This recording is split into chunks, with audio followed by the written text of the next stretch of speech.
கர்த்தருக்குள் பிரியமானவர்களே, உங்கள் யாவரையும் ஆண்டவராகிய இயேசு கிறிஸ்துவின் நாமத்தினால் வாழ்த்தி வரவேற்கிறேன்.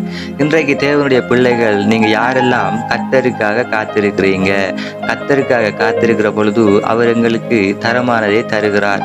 ஆனால் காலங்கள் வருடங்கள் கடந்து போகலாம், இன்னும் எங்களுக்கு ஆண்டவர் எதுவுமே தரவில்லை என்று சொல்லி நீங்க யோசிக்கலாம். இல்ல, நீங்க அப்படி யோசிக்க கூடாது. ஏனென்று சொன்னால், அவருடைய காலம் என்று சொல்லி கொண்டு இருக்கிறது, அந்த நேரம், அந்த வேலை என்று சொல்லி கொண்டு இருக்கிறது.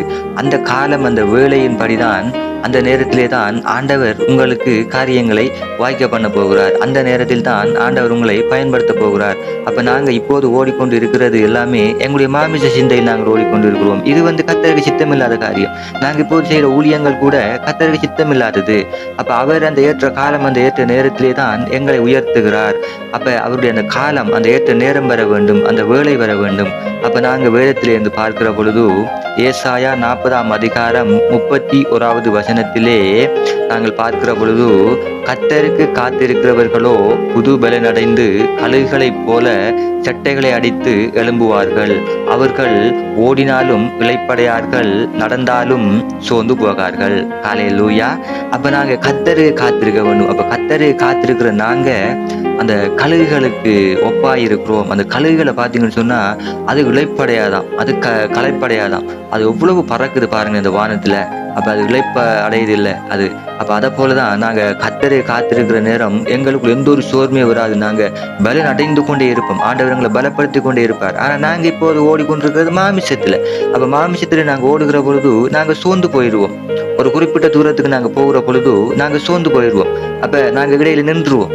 ஆனா கர்த்தருக்கு காத்திருந்து அவர் காரியங்களை வாய்க்க பண்ணுகிற பொழுது நாங்க கழுகுகளைப் போல அந்த பலனாக நாங்க இருப்போம். ஆண்டவர்களை பலப்படுத்துவார். அப்ப நாங்க இன்றைக்கு ஆண்டவரை காத்திருக்க வேண்டும் இல்லையா? ஆண்டவரை காத்திருந்து அவர் எங்களுக்காக வைத்திருக்கிறார் ஊழியங்கள். எல்லோருக்குமே ஊழியம் வைத்திருக்கிறார்.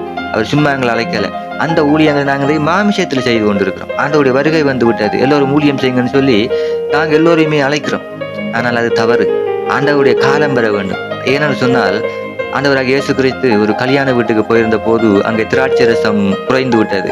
அப்போ அவருடைய தாயார் சொன்னார், திராட்சை ரசம் குறைந்தது. அப்ப அவர் என்ன சொன்னார்ன்னு சொன்னா, ஸ்திரியை உனக்கும் எனக்கும் என்ன, என் வேலை இன்னும் வரவில்லை என்று சொன்னார். அப்ப நிச்சயமாக அவர வேலை வரணும், அந்த நேரம் வரணும். அந்த நேரம் வருகிற பொழுது ஆண்டவர் எங்களை உயர்த்துவார், அவர் எங்களை வழி நடத்துவார், அவர் எங்களை பயன்படுத்துவார். அது வரைக்கும் நாங்க பொறுமையோடு காத்திருக்க வேண்டும். காலங்கள் கடந்தாலும் பிரச்சனை இல்லை, கர்த்தரை காத்திருங்க. கர்த்தர் உங்களை ஆசீர்வதிப்பார். கர்த்தர் நல்லவர், அவர் கிருபை என்றும் உள்ளது. ஆமென். கர்த்தர் உங்களை ஆசீர்வதிப்பார்.